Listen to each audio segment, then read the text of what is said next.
This evolved out of something that started in 1953 into a 4-story high machine that we're working on down there today. Now, George, I don't care whether the machine is 4 stories high or 40 stories high or 4 inches high. When I say calmly and unexcitedly, a time machine, what does your formula tell you can do with a time machine? Well, Jack, our formula has no time factor, which electronic formula does have.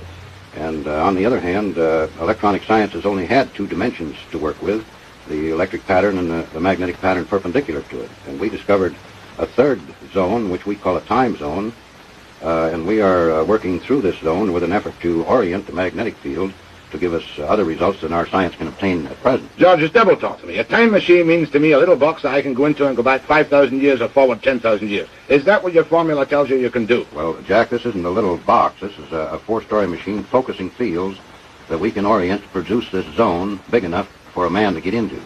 It isn't a box. But what happens to the man when he gets into the zone? I'm all agog with curiosity. Jack, we've discovered this zone is subject to thought.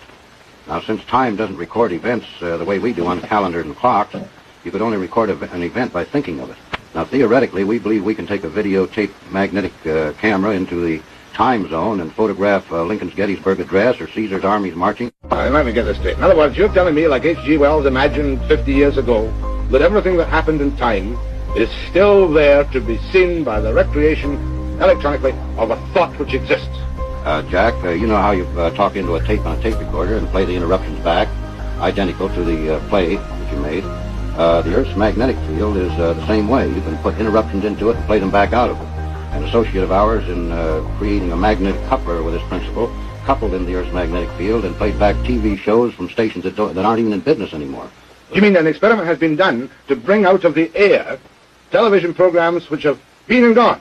Been and gone. Now, where was this experiment conducted? It was conducted in Santa Monica by an associate of mine. Why hasn't this hit the headlines throughout the world? That's a time machine in action. If I can... Jack, the reason it hasn't hit the world is because, as I understand it now, the Navy Department took him and the research over because he also discovered he could bounce magnetic echoes off the ionosphere and locate submarines under the ocean, regardless of where they were. So who is this associate of yours? This is a fellow named Charlie Arts.